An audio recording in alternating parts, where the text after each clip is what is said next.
Merci, c'est Alpha Diodara, chanteur musicien de Fouta Diallo, comme connaît tout le monde. Et voilà.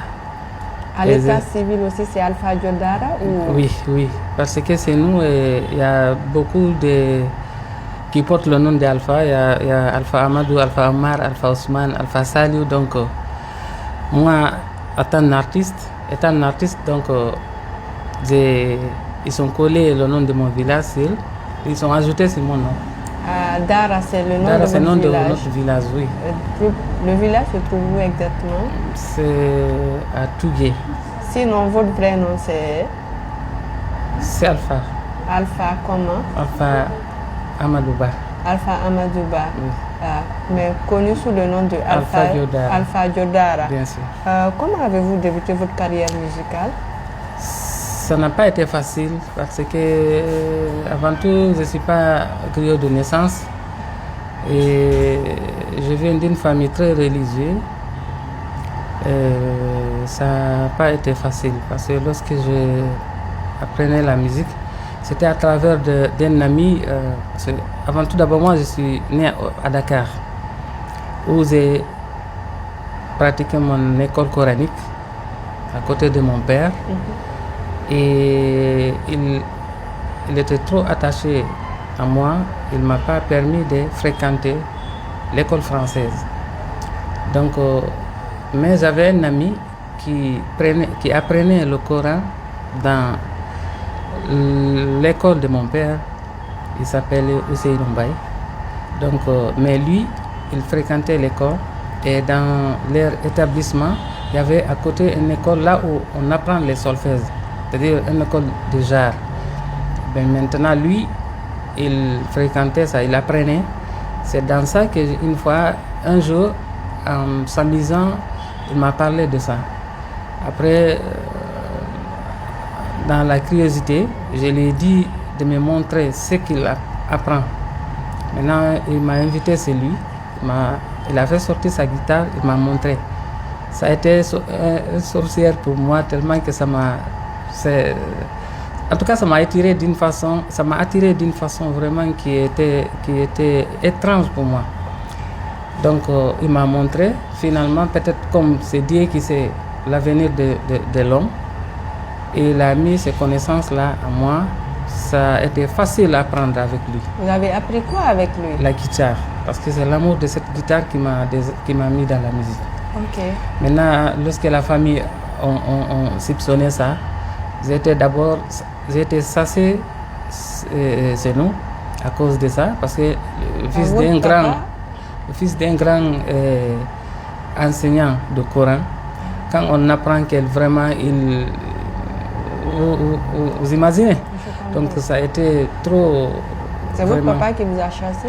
Oui, ainsi que la famille, ils n'étaient pas vraiment d'accord avec moi. Parce qu'ils voulaient que vous soyez... Voilà, j'ai continué. Non, déjà, j'avais déjà, comment on appelle, la connaissance coranique, parce que j'ai enseigné. En laissant ça maintenant, maintenant je vais focaliser sur la musique et voir ça comme abandon au côté coranique. Religieuse, là. Au côté coranique, parce que j'ai enseigné. Donc, vous enseignez le Coran. Du maître coranique, vous êtes devenu artiste. Voilà.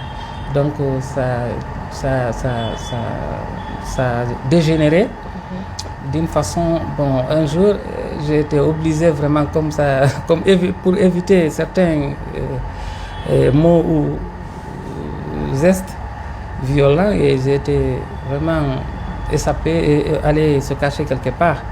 Jusqu'à un certain niveau, maintenant, avec la volonté de Dieu et les conseils d'entourage, maintenant, ils m'ont fait encore revenir à la famille. Vous avez fait plusieurs années hors de votre famille ou... Quelque chose de 3 à 4 mois comme ça. Après, vous êtes revenu. Quand le calme est revenu, vous êtes revenu à la maison. Oui. Le papa avait finalement compris. Compris, oui. Et finalement, il m'a béni avec ça. Il m'a fait la bénédiction, soit disant de se méfier. Peut-être comme c'est Dieu qui a proposé, donc il ne peut rien contre ça, mais seulement de se méfier. de se méfier dans vos chansons ou Non, quoi exactement? vous savez, la musique, c'est un métier qui a beaucoup de inconvénients.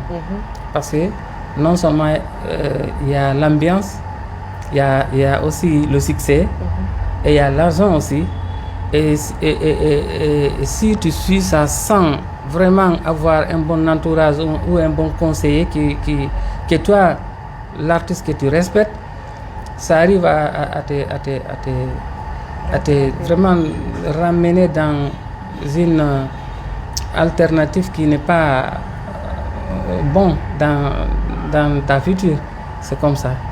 Comment se porte la carrière de Alpha Diodara aujourd'hui? Ça va, je peux dire alhamdoulilah, parce que tout ce que je procède actuellement, c'est à travers de cette musique que je l'ai eu.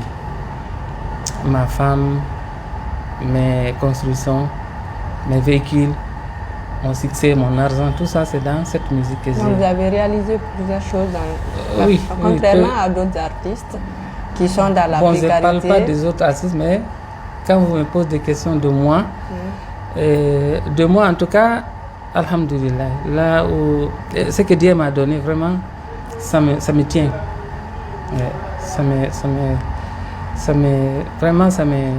Vous parvenez à joindre les deux bouts avec? Bien sûr. Okay. Vous avez combien d'albums actifs aujourd'hui? Bon, je suis dans mes 9e album. Celle que j'ai en train de préparer là, c'est mon 9e album. Lequel vous a donné beaucoup plus de succès? Alpha Diodara, Alpha Diodara? Il y avait Liwarata. Ça, c'est l'identité. Il y avait Liwarata. Chanté en quelle année? En 2000. 2000. Liwarata, c'est quoi réellement? La douceur ne tue pas s'il le faut. Oui. Donc, il y a Djike, il y a Mobe Falemou, il y a aussi Touma, et il y a Doi Doi. Donc, voilà, bon. Il y a l'autre chanson qu'on parle souvent, Allah Yogonga Waou Fenande. Oui. Quand ce morceau est sorti, beaucoup ont fait allusion à une affaire de politique. Oui. Je me rappelle que ce n'était pas en 2010, 2009 comme ça. C'était en 2014. 2014. Oui. Parce que beaucoup pensaient que vous étiez en train de clasher l'ancien président Alpha Condé. Effectivement, ça m'a affecté parce que ça a été la cause de mes déplacements pour l'Europe. Et bon, on ne peut pas tout dire, mais en tout cas, ça m'a affecté. Après avoir chanté cette musique, donc vous avez fui le pays pour partir? Bien sûr, j'étais en Hollande pendant 6 ans. Et bon, vous savez, il y a certains malheurs qui te parviennent, ça rapporte le bonheur. À cause de ça, qui m'a donné le papier européen. Voilà, donc, voilà, vous comprenez un peu. Donc, si j'ai bien compris, effectivement, vous étiez en train de clasher le président Alpha Condé. Non, c'est-à-dire, selon vous savez, quand un chanteur chante, chacun traduit à sa manière. Donc peut-être, ils l'ont vu comme ça parce que c'était la période. Vous savez, quand on dit attrapons le voleur, c'est lui qui a sauté pour échapper. Tout le monde braque leur... voilà, tu comprends ce que je veux dire? Donc peut-être c'est comme ça qu'ils ont traduit, mais Dieu m'a sauvé, bon, jusqu'à présent, alhamdulillah. Parlez de vos difficultés dans votre carrière musicale. Oui, j'ai eu beaucoup de difficultés aussi, parce que, comme je vous l'ai dit, la musique, c'est pas facile, surtout dans notre communauté. Vous savez, nous, notre communauté, c'est une communauté qui est très religieuse. Et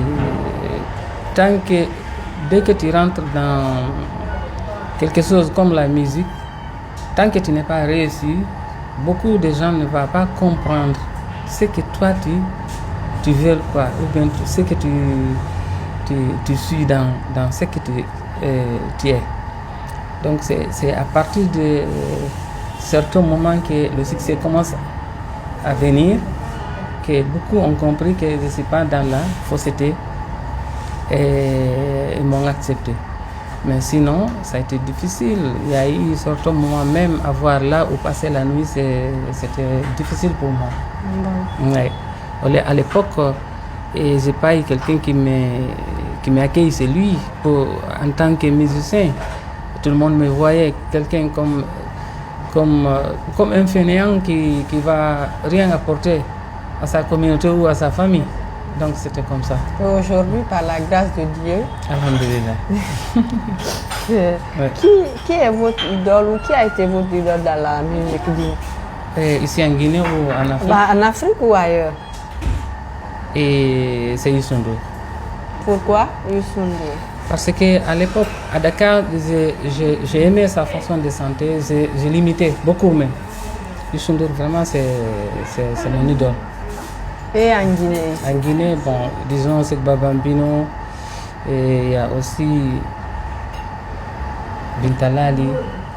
Dans Bintalali aussi, la façon dont elle chante, vraiment, qu'elle décortique les mots poulard dans ses diapasons musicales, c'est impressionnant. Quelles sont vos relations avec les autres artistes comme Pathé Moloko, Pietillero, Abdoulaye Keïta? De bonnes relations. J'ai jamais eu de difficulté avec un artiste guinéen, en Afrique en général. Oui. Vous êtes considéré l'un des artistes sages dans la musique guinéenne qui ne divague pas, qui ne parle pas pour des chansons injuriées ou autres. Parlez-nous de votre secret. C'est quoi réellement le secret? Il n'y a aucun secret. Vous savez, c'est le milieu qui fait l'homme. C'est là où j'ai grandi et j'ai été formé. Je vous ai dit, auparavant, j'étais un maître coranique qui enseignait le Coran. Tu sais, le Coran éduque. Donc, c'est cette éducation qui me suit. Jusqu'à présent, je n'ai pas sorti dans ce cadre.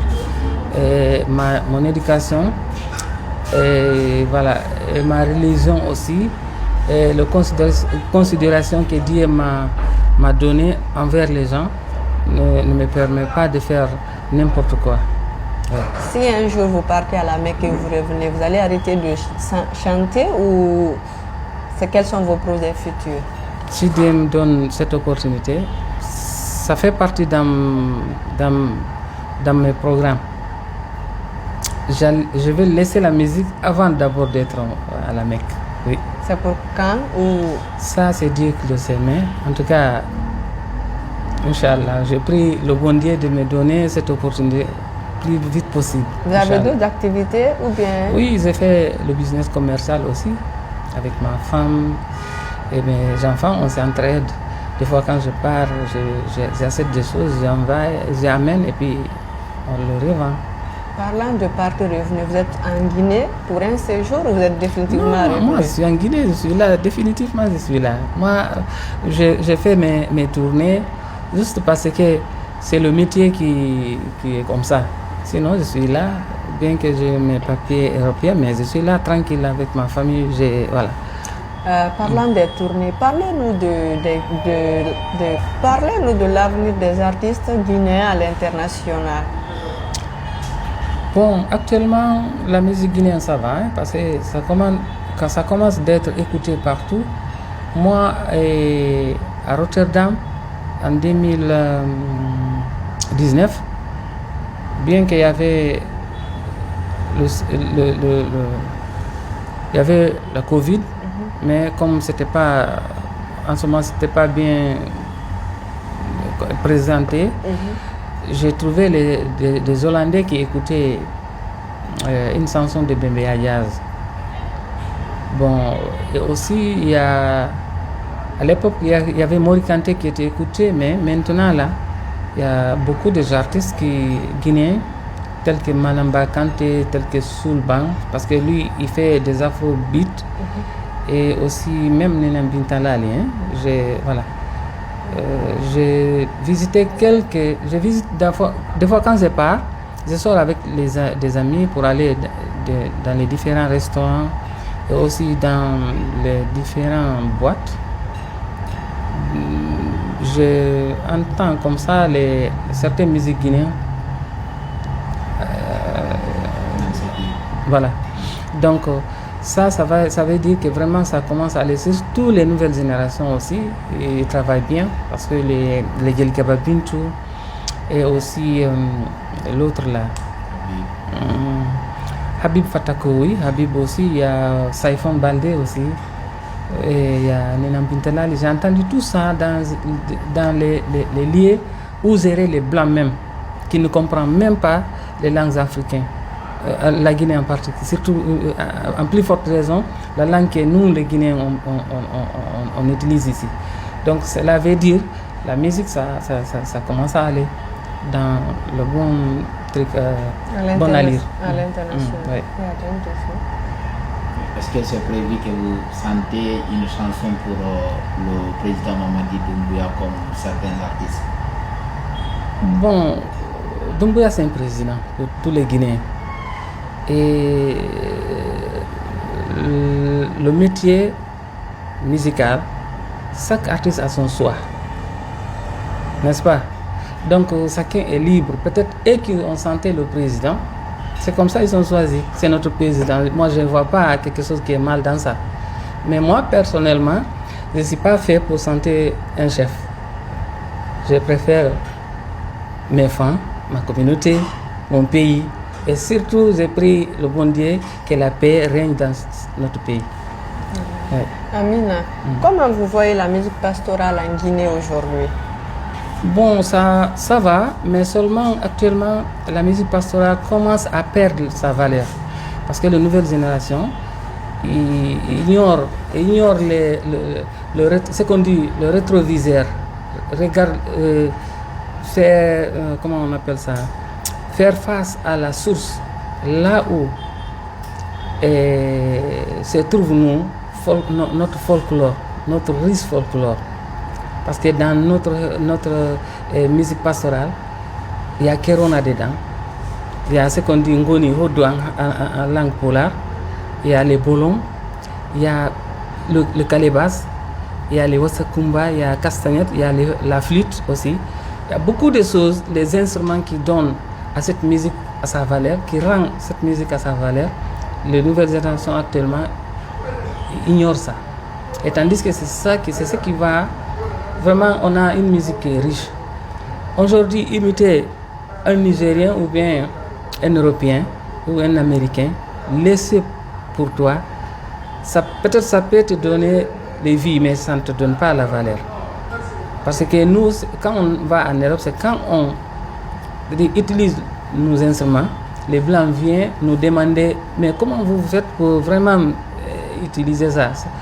Tu vois, c'est un bambou, quelque chose qui est local, mais ça te donne une tonalité vraiment qui est super. Donc c'est ça la valeur. Et quand nous on sent, par exemple,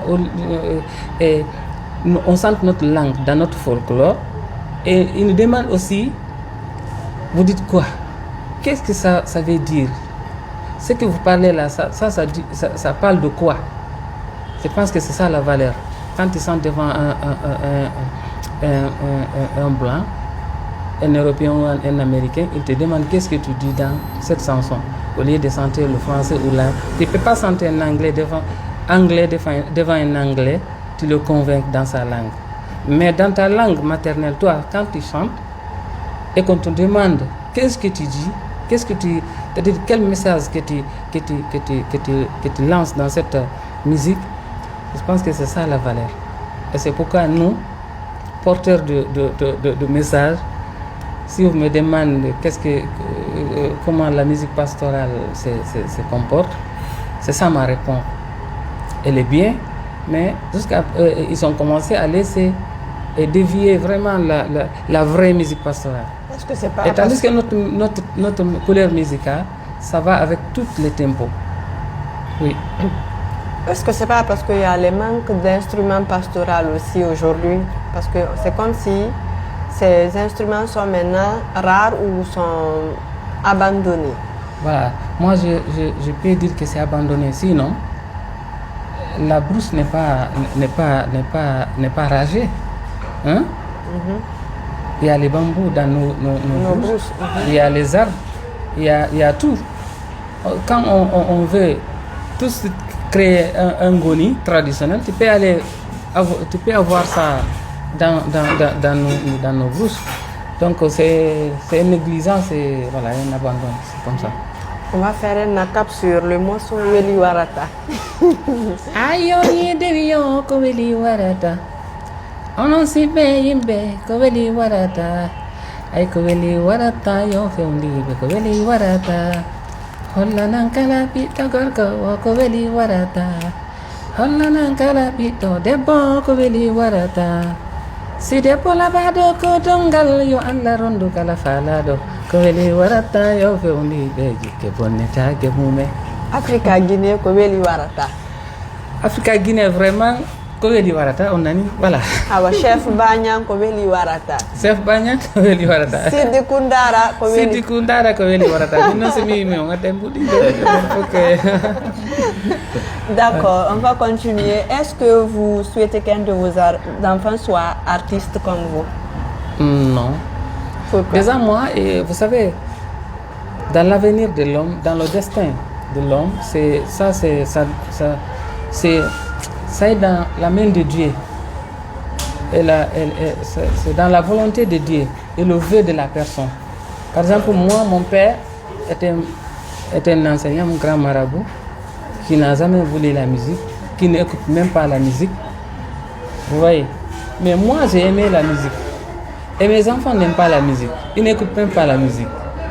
Tu as vu, c'est le contraire, quoi. C'est comme ça. Quelque chose à rajouter? Tu as quelque chose à rajouter? Juste un dernier mot, si c'est... Un message de la fin. Des artistes. J'encourage tout le monde, tous les artistes guinéens. Je suis de cœur avec vous. Et j'ai pris le bon Dieu qu'il nous accompagne et qu'il nous protège.